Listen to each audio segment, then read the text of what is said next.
Welcome to Conversations with Kay. This video is going to be a little off my beaten path.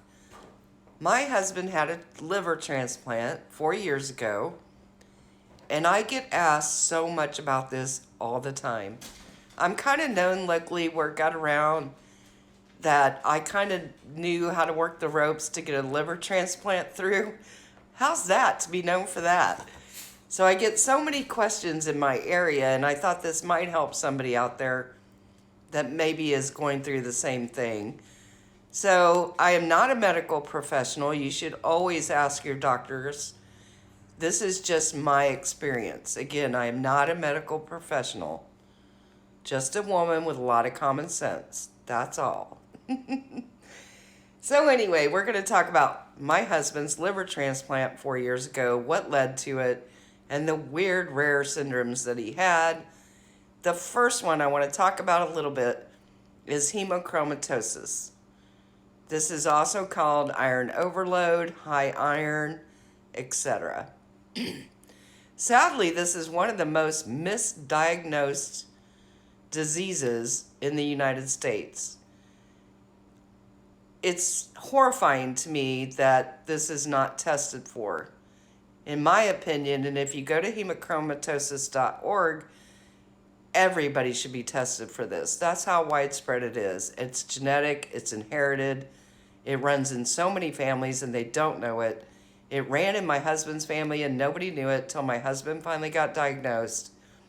And now he has many family members that have been diagnosed. So, hemochromatosis, the iron, your body makes too much iron. It accumulates in your organs and destroys them. It can accumulate in your brain, your heart, your lungs, your liver, your kidneys, anywhere it goes. So for my husband, unbeknownst to us, it accumulated in his liver, gave him cirrhosis, and his liver was shot. But we didn't know. And the sad thing is, a blood test would have told us. Now, a blood test, you can have your iron ferritin, and saturation rates tested, and that will give you a clue. But to really know, you have to have the gene test. And it shocks me how many doctors don't want to do the gene test. The problem with just doing an iron test is by the time you test positive on an iron test, then you've already been destroying your organs.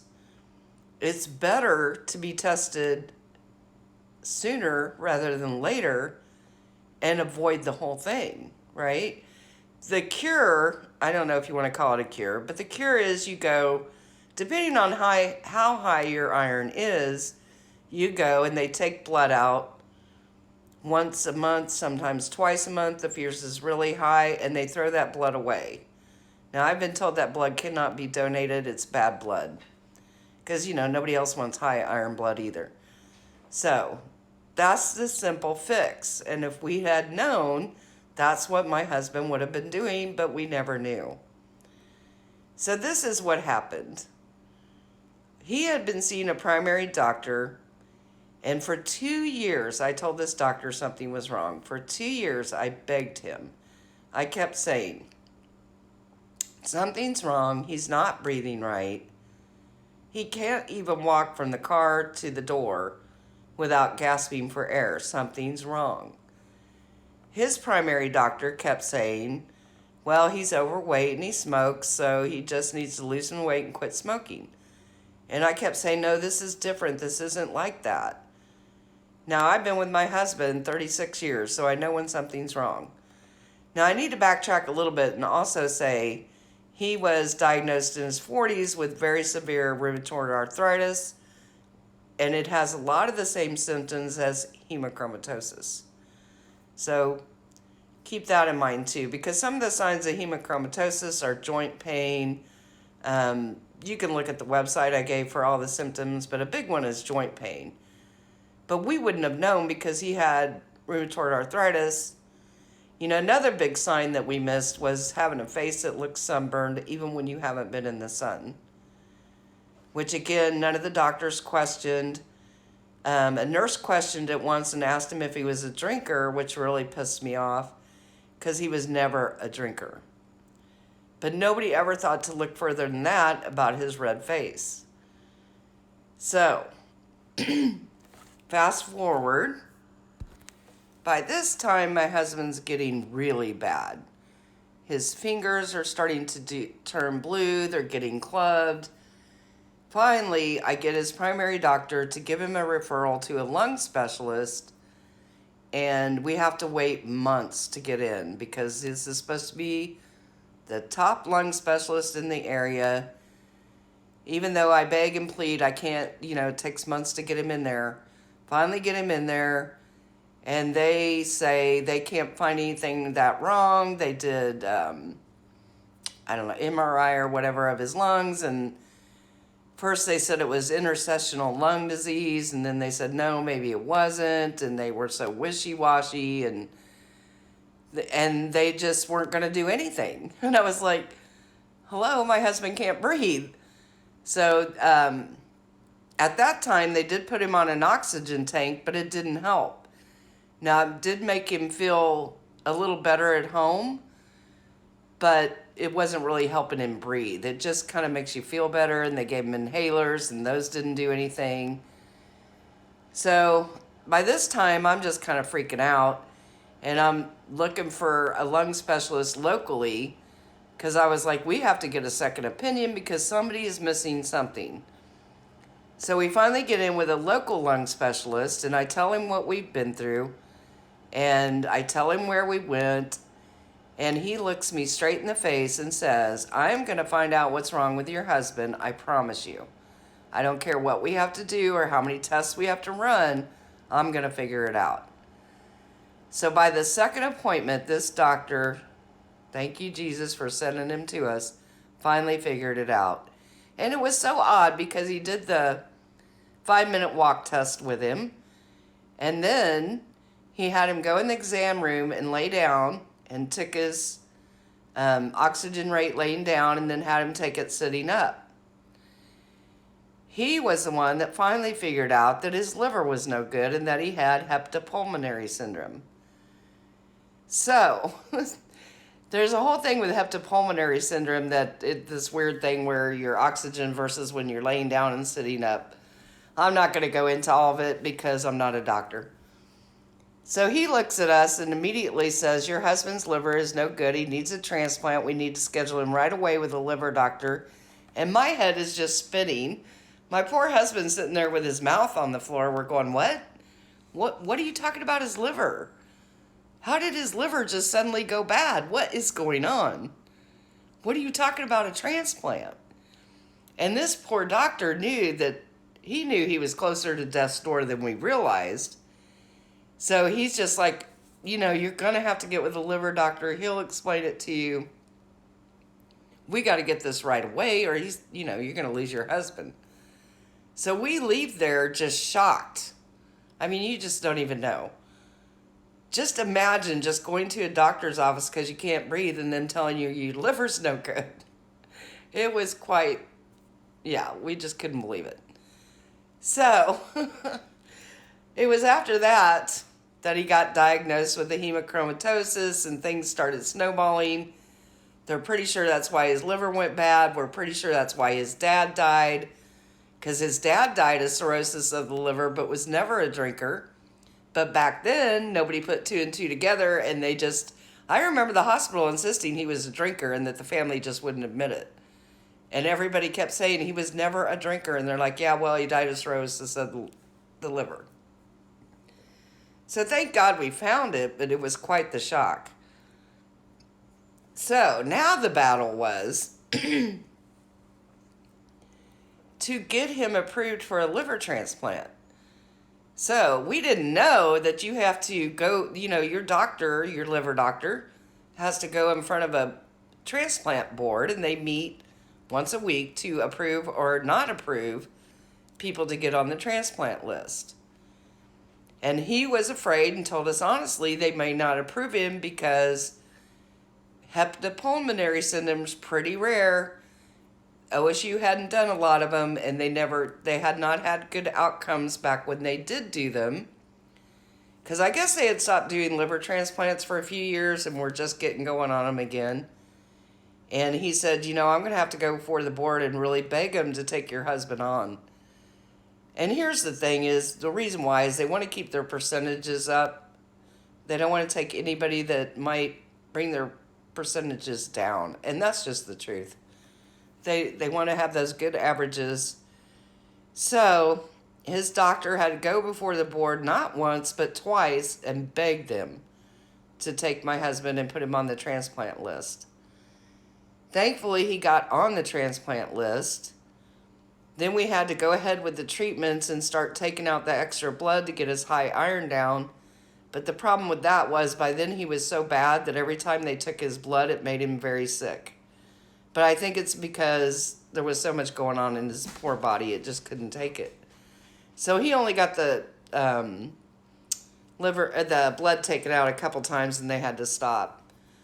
So we finally get approved to be on the transplant list, but then, because there's always more, then they tell me, well, now you've got to prove that you can pay for it. Because if you can't pay for it, you're not getting it. So again, I'm in shock. I'm like, huh? What?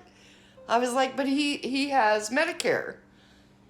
And they're like, yeah, well, that doesn't matter. You still have to prove that you can pay your 20% of the transplant and that you can pay for anti-rejection medicine every month for the rest of his life. So this is what a lot of people don't know, that if you can't pay for it, you're not getting a liver. So I have always been self-employed and run my own businesses, and we all know how people look at that. They're always looking down on people that are self-employed. Thank goodness my business was making money. So I had to fill out a financial contract just like if I was applying for a car loan, let me tell you. Had to put all my debts, had to put all the money I made, I had to show bank statements. People are always shocked by this. And I'm like, nope, this is how it goes. So then one day, the financial lady who was supposed to be helping me and was not helpful at all calls me and says, well, this looks pretty good, but I don't think you can afford the anti-rejection medicine. You should go start a GoFundMe. If you can show us that you've started a GoFundMe and you can get a bunch of money off there, maybe we'll approve it. But you need to be able to pay for these anti-rejection medicines, and I'm just not seeing it. And I was like, what? I was like, well, how much are they? And she was like, well, for the first 6 months, they could be, $8,000-$10,000 a month. And I was like, no. And she's like, yeah. And I was like, even with his insurance? Because these medicines come under, I think, Part B of Medicare. And she's like, yeah, even with insurance, that you could have to pay anywhere from $4,000 to $8,000 a month. So now I'm just crying my eyes out thinking, how am I going to do this? And, I hurry and go start a GoFundMe. But, if you don't know a lot of people, you're not going to get anything on a GoFundMe, let me tell you. Yeah, that's not going to happen. If it doesn't go viral and you don't know a ton of people, I think ours ended up getting like $1,200 and it was all from my own family. So there you go. So that wasn't going to help a lot, but I had to show it to the hospital and show them that we started a GoFundMe. I'm not making this up. This is a true story. I'm telling you. So I'm in tears once again, bawling my eyes out, thinking they're not going to, put him on the list, because technically he was still not on the list until I proved that we could pay for it. So then a couple days later, I call and I ask for her boss, because I just like, this can't be right, because I talked to other people and they told me that the medicines are expensive, but nobody had ever heard of them being that expensive.